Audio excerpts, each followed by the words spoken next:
I want to dedicate it to Martin Luther King Jr., whose actual birthday is today.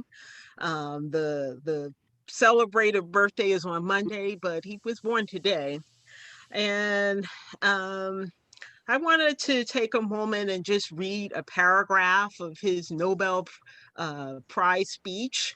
Um, you know, I want to say that I'm movement evolved, I'm movement evoked. I'm a direct beneficiary of the civil rights movement. Um, and I just want to read this paragraph. And it's a paragraph where he has asked, why is this prize being awarded to a movement so beleaguered and committed to unrelenting struggle, to a movement which has not won the very peace and brotherhood, which is the essence of the Nobel Prize. Sooner or later, all the people of the world will have to discover a way to live together in peace. After contemplation, I conclude that this award, which I receive on behalf of that movement, is a profound recognition that nonviolence is the answer to the crucial political and moral question of our time. The need for man to overcome oppression and violence without resorting to violence and oppression. Civilization and violence are antithetical concepts.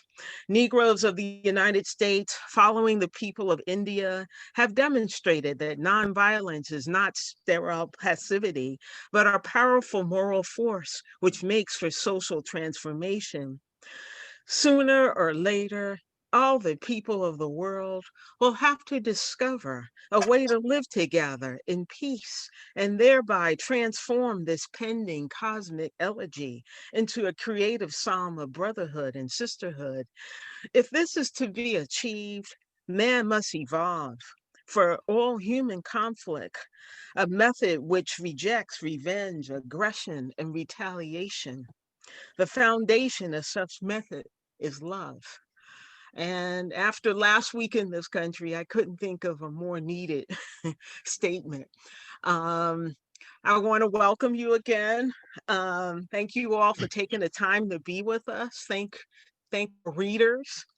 I want to say, please feel free to leave your comments and questions in the chat area. Um, and I also want to take a moment and acknowledge that this is being done in partnership. This is actually being sponsored by the Black Earth Institute, which is founded by Michael McDermott, um, and his think tank.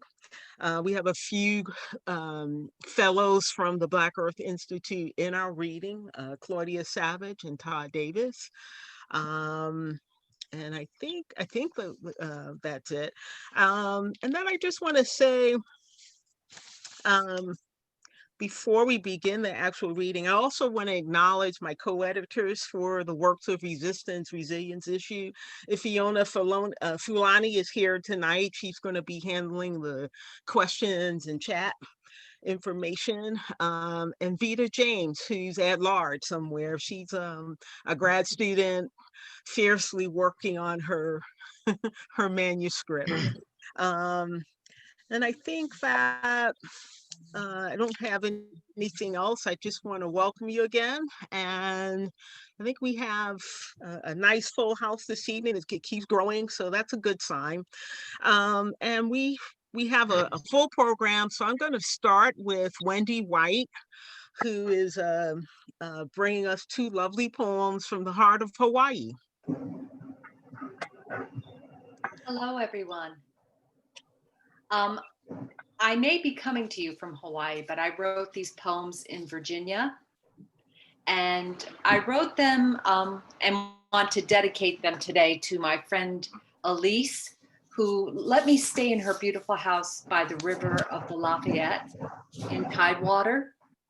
And it was the beginning of the pandemic. So that is the brine from which these poems emerged. My first, these pandemic days begin in birdsong. Night herons nest loblollies. Cardinals crisscross shore. Geese squonk morning muster. Time to return to ourselves. Time to return to this odd mix of fear and leafing, clover pinks, iris points.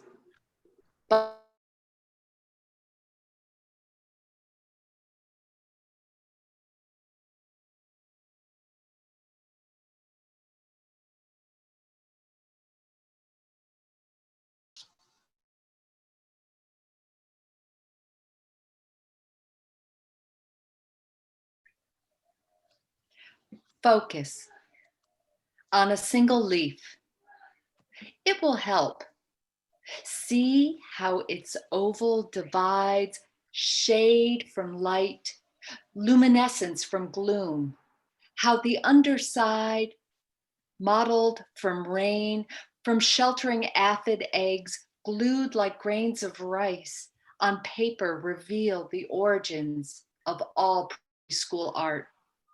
This leaf, a locus of sun and air, water and earth, lasts a season, to come undone at first chill by way of worms, to return its form to reaching roots, to climb the pines, but again beside the moon. Thank you.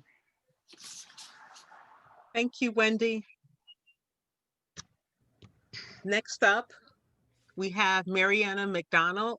And before she reads, Jake, are we recording in speaker view? Yes. Okay, thank you. So Mariana McDonald, thank you.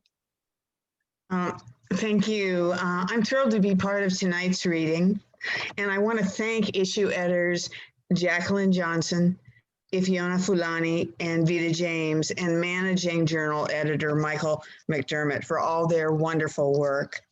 Tonight I'm reading from Birthday, a short story about a young woman grappling with trauma, grief, and superstition, which she faces with imagination and resilience. She knew it was silly to worry. It was just superstition, this notion in her family that you could die on your birthday.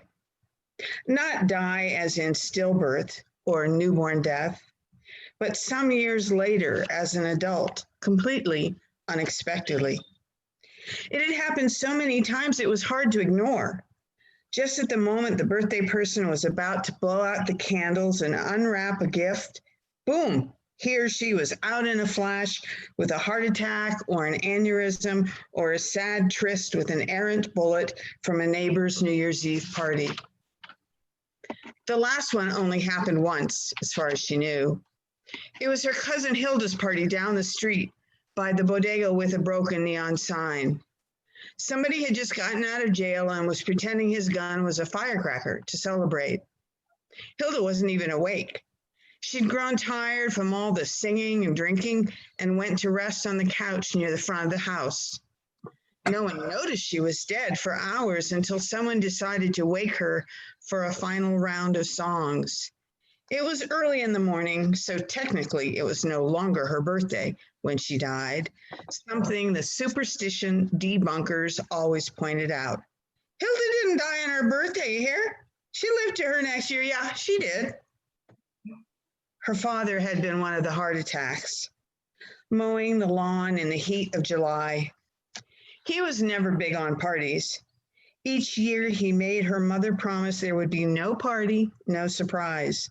He just wanted to spend the day without someone hassling him about the sound the car was making or how the door was creaking or his need to lose 10 pounds. Just leave me in peace, he would plead, and make his way to the garage. He'd putter about sorting the mess of nails and screws or carefully hanging the scattered tools on the wall as if they were paintings in a museum. Then, when he felt the calm settle into his body, he powered up the lawnmower to go out for a spin on the grass. She was the one who found him. She was walking down the side steps to bring him a small slice of cake when she heard an angry grating sound by the fence. Now, why would Poppy park the mower by the fence like that, she wondered. He must be in a mood. She walked toward the mower to quell the harsh noise when she noticed just a short, narrow strip of cut grass, like a strange mohawk haircut in reverse, and felt a sudden jolt of nausea as her brain began to process what her eyes had seen. In the corner of her left eye, she saw blood oozing from his head. She leapt towards him, shrieking as she huddled next to him. Her mind sorted it all out. He somehow fell off the lawnmower and he hit his head. He'll be okay. It's just a gash. Why is he not breathing? She used the training she'd gotten from the crews she served on when they were in the streets to stop the deportations. She gently cradled his head in one hand as she turned him on his back to start breaths interspersed with pounding on his chest.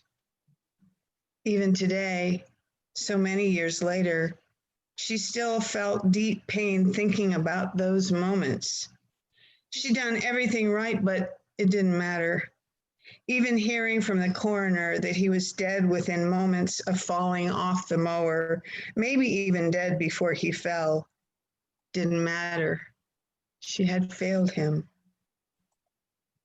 But the very worst, because he was so tiny and perfect, was her little brother, just 3 years old, but singing and talking and laughing like an old man.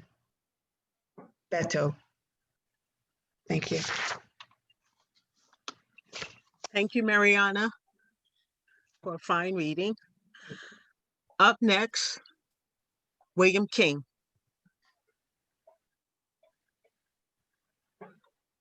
Hi, Jacqueline. Thank you very much for organizing this and let me be a part of it, and for the rest of your staff.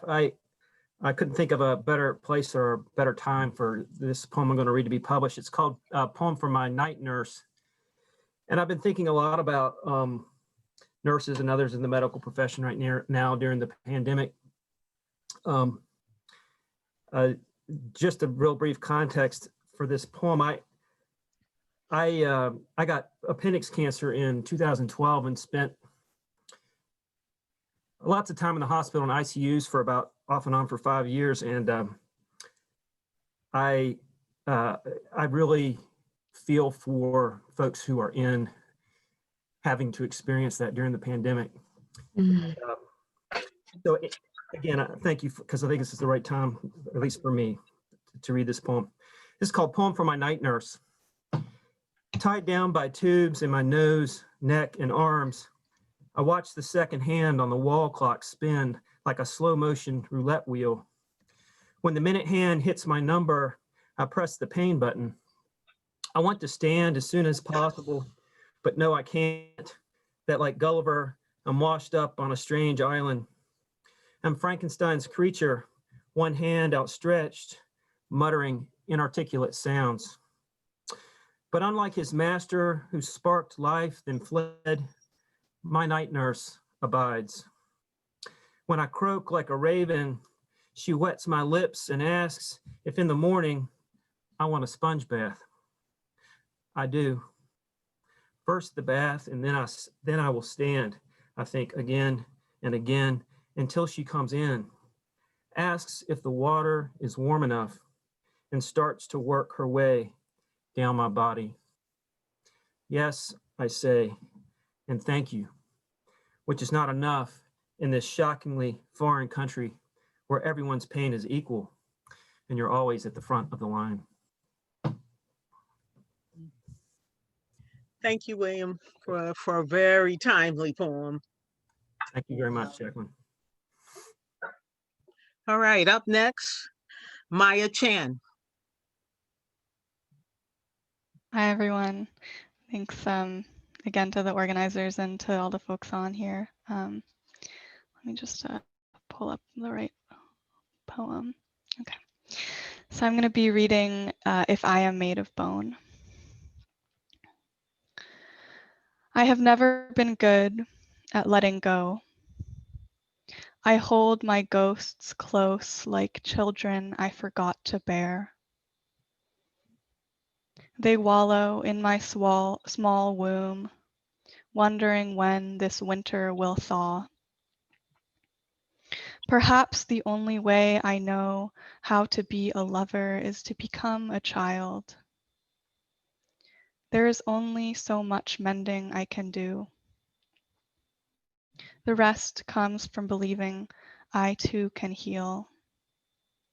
From watching the sky grow lighter as winter lifts and clouds streak my face, daring yet quiet. The heartbreak is that winter always comes.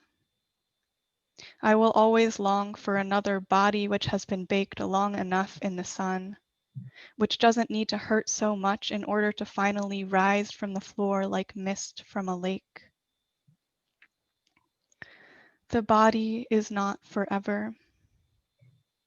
Yet I find it so hard to feel my blood welling up in every chamber, including my throat, which stays unmoving though I place my thin body in the wind. If I am made of bone, it is only to say to my great-grandchildren, I too was here. I too have suffered. Yet I find no comfort in a family which has poured all its pain into my own bone-white spine and left me stumbling like a child over the ground. I need a mother, perhaps more than my own, to stroke my hair when I nightly disappear, to tell me there are other ways to be strong than holding my breath like eggshells broken in my lungs. Thank you. Thank you. Don't forget to leave comments and questions in the chat for our readers. Thank you, Maya, for a fine reading. Up next, my friend Austin Alexis. Well, thank you very much, Jacqueline Johnson and the other editors for all of your work. The poem I'm going to read is a poem that came out of the very, very first days of the pandemic. Current of events. The world feels tacky right now. The world is a virtuoso of yuck. I try to scrape the current scene off my arms and the bottom of my shoe. It won't budge, but only lingers, even spreads over my exposed legs. The great conception that was the world, what happened to it? Devolved, it has melted, is melting still, becoming a raw substance, fundamental as water. A dirty waterway, rivuletting along like a deteriorating stream. I like what's new, but this regression reeks of the old I thought was done for, rejected and outgrown. I cloister myself refusing the streets, the plazas that join mediocrity with crime, decay, the disreputable. I cower in my basement, thinking the despicable too blind to spot me. Yet there it stands, the trashiness of today peeking into the crawl space, its lips dripping saliva as it prepares to attack me, like a virus or a bacterium. It wonders if I'm vulnerable enough for it to inflict me with its weapons of malaise. I wonder if its strike is fatal. Thank you. Thank you, Austin. Thanks. Up next, Michael Bautista. So hello. Thank you, Jacqueline and Michael and everyone else that was put this issue together and for letting me be a part of it. So my poem today is The Yucca Moth. It's part of a series I was inspired to write by moving to the desert and seeing the resilience of all the plants there and all that they need to do to survive. The yucca it's a type of agave, if you don't know. And every species of yucca has one particular moth that it has a symbiotic relationship with, that both of them are dependent on each other in order to live. So the yucca moth. The white moths move from colorless flower to colorless flower, following a coded scent to the plant that supplies the pollen they feed on. Over slow centuries, the yucca formed its offerings to the single moth. The young moths bury themselves beneath the bell-shaped flowers to wait for a wet year, in which the blooming yucca feeds the next generation of its pollen bearers. The plant's pollen is carried only by this moth. It is only this plant the moth grows on. They continue through each other. In the dark, the yucca moth leaves the flower it was born in. Thank you. Thank you. Up next, Francis Garrett Connell.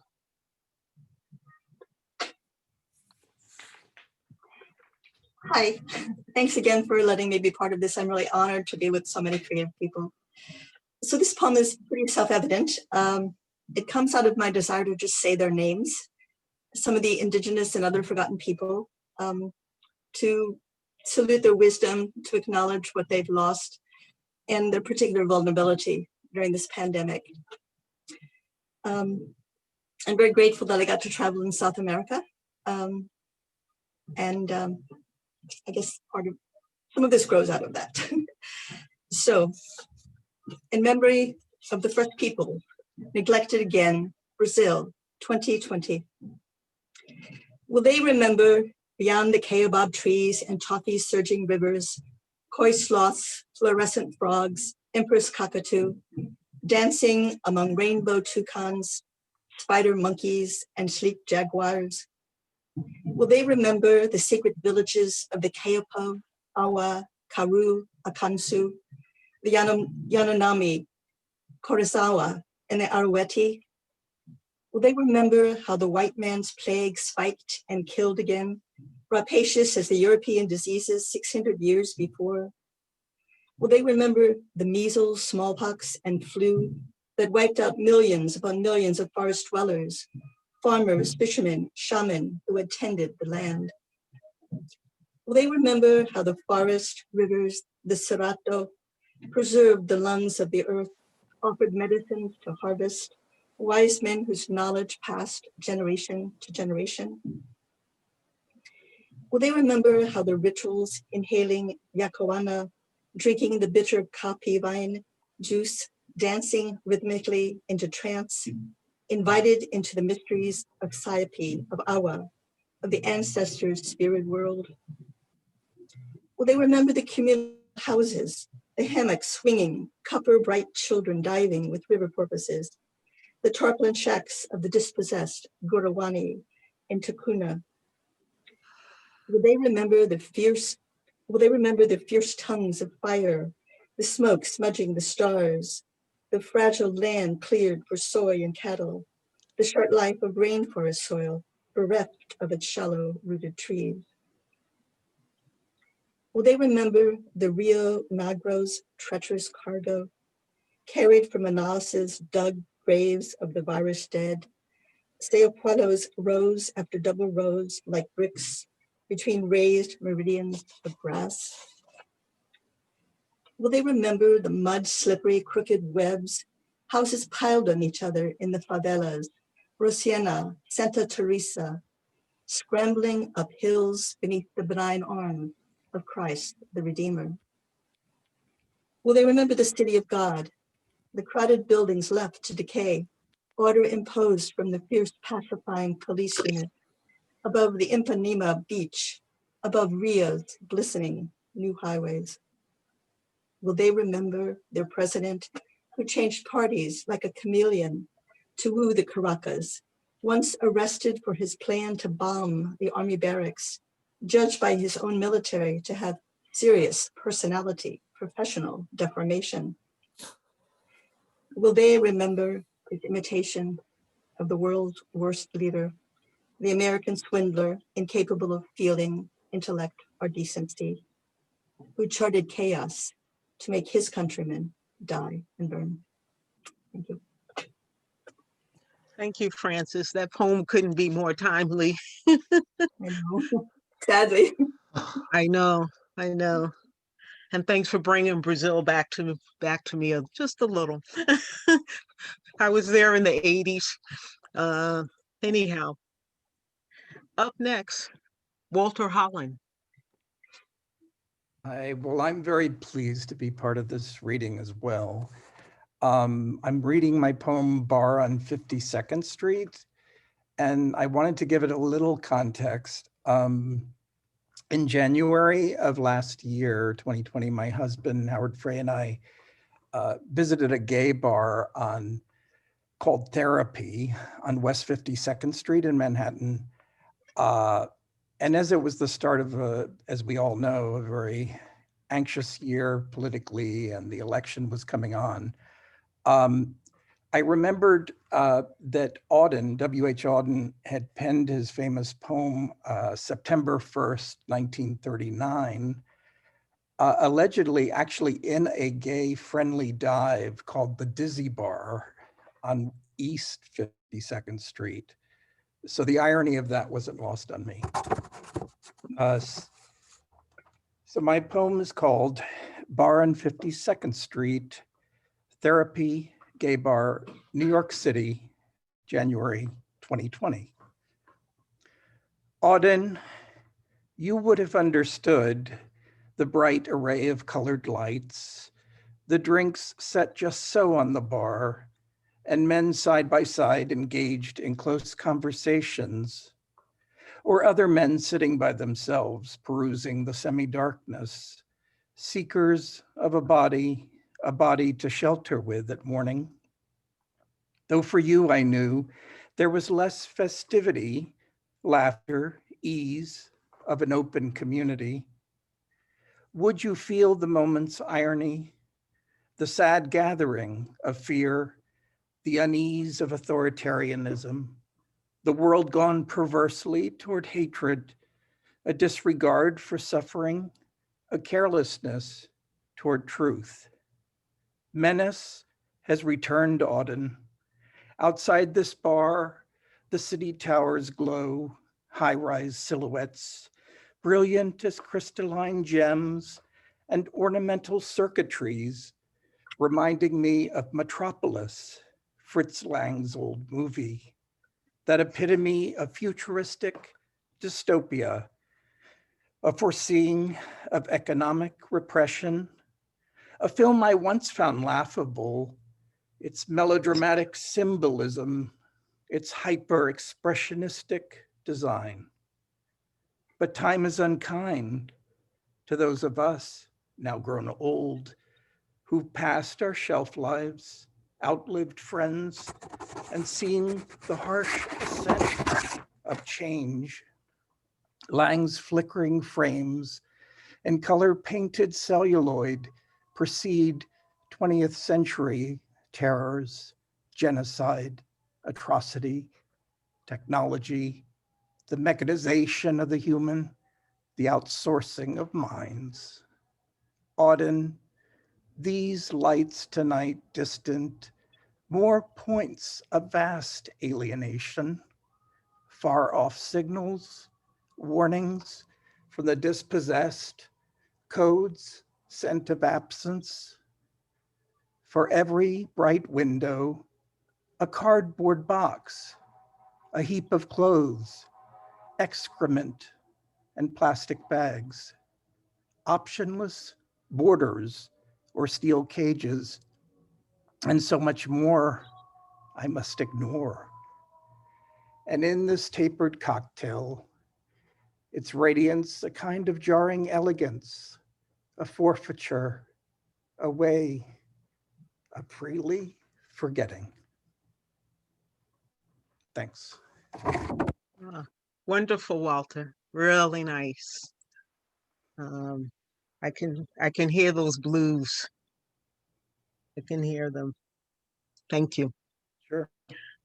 Um, Up next, Stephanie Height.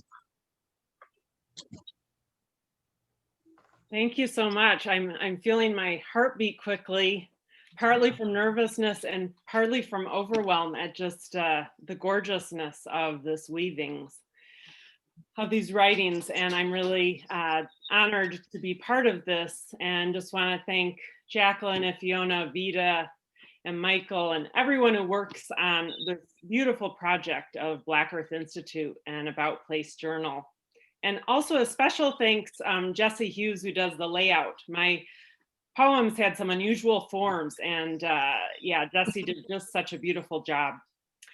I'm going to perform for you a poem called Window that was written last spring, early in the pandemic. And I'm doing a bit of an experiment tonight. I figured works of resistance might be a good place to take some risks. And so I have a bit of tech to do, which will take a moment. And in that time, I have an invitation for all of you.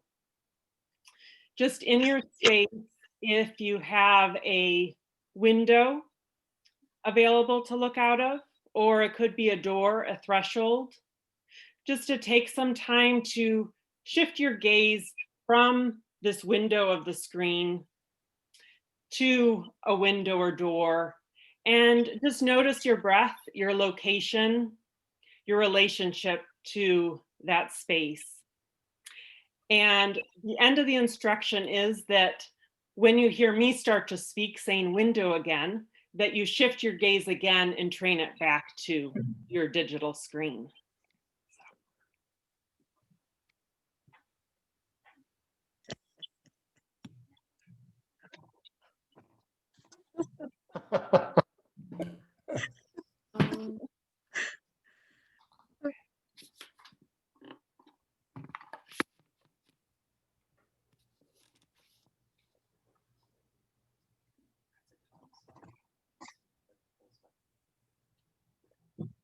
Yeah, it's already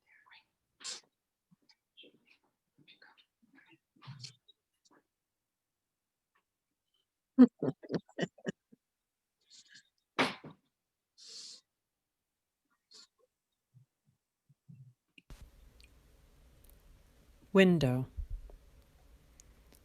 I touch sand origins, wave crash, grit laced between my toes, fossils, broken quartz, feldspar, mica, beach sparkle, harvested glass poured, squares, rectangles, hybrid transparency, solid crystalline order, liquid molecular randomness, no divide out to in, skin membrane of the house. Sun dashes through. Voices travel past. Cool spot to rest, forehead, palm. Take the outdoor pulse protected. Windows snot guard to the world. Amorphous solid face mask. Eyes of every shade, age, species. Watch spring arrive. Frozen, we've taken the prey stance. Coronavirus predator molecules, luminous lasso. Replicator spike proteins hijack cells. Ordered body shelter. We hold our breaths close in our soft, sad lungs. Plural sac hope. We shut mouth, nose. Eyeball shifts, viscous fluid observation game. Click gallery view to see the participants in a Zoom somatics class. Screen liquid crystals, light emit diodes, pixels, red, blue, green. Lysol wipes decontaminate images from touch, sense vibrations. All those molecules buzz, configure alternatives. Virtually, we lick the grass. Virally, we smell hyacinth, pinks, purples. Hear the grasp of hands, lean of chest. I smash my body against the window.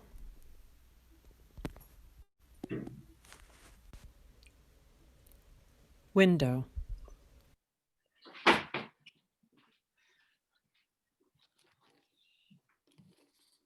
You done? Yes, thank you. Thank you. Thank you for taking the risk. I love it. You know, I thank you for expanding what we can do in these Zoom spaces. Really lovely. Thank you. Up next, we have Todd Davis.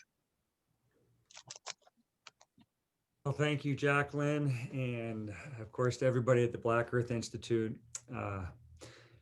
Sometimes I'm not the most hopeful person, and so people like Jacqueline and Claudia and Michael and so many others at the Black Earth Institute and everyone I've heard read tonight, it makes me think there are possibilities. I'm going to read two poems. They're from my next book manuscript, which is called Coffin Honey.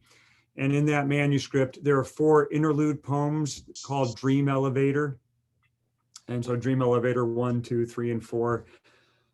It's not to say what is, but possibilities. So Dream Elevator 1.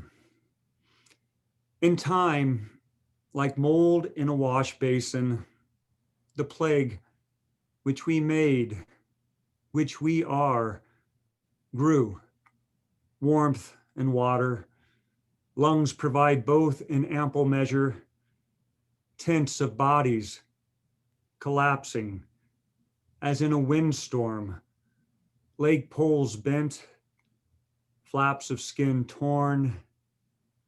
Death always flies quickly, 1,000 crows, a puzzle of sky, thin cracks of light, a map that shows the way to suffering. And I'm an environmental studies professor here at Penn State. And so I've been teaching about pandemics my entire career as at least one part of our introductory course to the major. And I suppose that poem comes out of the possibilities of pandemics and the possibilities of overpopulation and the possibilities of environmental racism and the environmental injustices. And so the second poem I'm going to read is called Treading Water. And the we that speaks in the poem is the we of those of us who are so privileged that while things like pandemics or climate change cause the least among us on this planet to suffer the most, and I include other than human life in that as well. Some of us try to shelter ourselves away from it. So treading water, a spell to call down rain, a chant to stop the flood. We'd been warned about the current where the hole in the river swirled. When arms churn through water, we think there's a shore to swim toward. 1,000 years from now, they'll chip at layers of time hidden in mud. This will reveal how our hands held the heads of so many beneath the waves. Thank you, Todd. Wonderful, haunting work. Up next, and our last reader of this evening. It's amazing how swiftly this reading has gone. is Claudia Savage. Thank you so much, Jacqueline. I'm completely to go after that last line, Todd. You're killing me. I'm just like, bleh, I'm a puddle. Thanks so much to the wonderful editors and to Michael and the Black Earth. Thank you so much for picking these pieces. I'm going to start out with a piece from the book that perhaps someday I will finish about Syrian refugees. And this particular poem is about the refugees, the children specifically in this one part of Lebanon, right outside of Syria, where my father's family is from. It's called Ballad for the Bird Children of Beka. Tents sag to mud and wind, and children find ways to morning praise together. Stick, rock, feather. They squat the earth, intent on a beetle's journey. Head turn at wind through an empty can. The call of a bird they do not know. City, they skip through star glow. Legs bone thin. They sleep deep, despite the din. Nest comma curled in one bed. Brother, sister, mother. Head, head, head. Sing prayers to the new. Memorize the maze to the toilet pit. They listen to strangers, their haphazard flock an excuse to spit and scream. Anything to forget their hollowed bellies. Wing beats that dream a fast escape to strange lands. The stars wink wrong in the sky. What was home becomes unknown. And the second piece that Jacqueline had asked me to read, it's really feels especially strange. I went to college at a time where many of the men that I dated had just returned from Kuwait. Now, see, I'm telling my age, not just the gray hair, it's the whole thing. And it was a very strange time for me. I grew up in New York and I was going to school in North Carolina, and many of these young men had grown up very, very impoverished, and they thought the only way they could go to college was to go to war. So this is for one of my first boyfriends called Kay. All the women in your dreams look like me. Kay's eyes were wild violets rinsed by rain. His laugh a ladder to the topmost floor. 23, dark hair unruly. He thought there would be planes to feel that pressure press before the open blue. Familiar machines, metal symmetry, joint to joint, simple. He could shoot, killed his first squirrel at 5, watched it fall from the tree, fur still holding wind, stood over it, stroked the tail. Such softness, his hands quaked. What would you do to escape? Dust settled in his father's lungs and drowned him in fiber. Bound by kudzu, so many children. In his father's dreams, wide bowls howled. Kay's future, a golden string, snaking green. He was the oldest, joined the Marines, strapped his gun tight, a shield, charged the dunes, the sky black with smoke, like swimming in the night. The ripe air burned his eyes. He traced the bones of my spine and sand rose to meet horizon. Do you remember the first time you saw blue?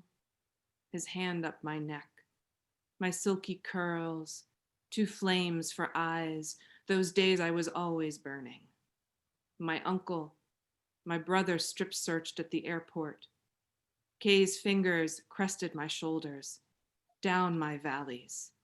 Safe now, he whispered. I watched the dunes shift behind his eyelids, covered his mouth with mine. Give me your breath.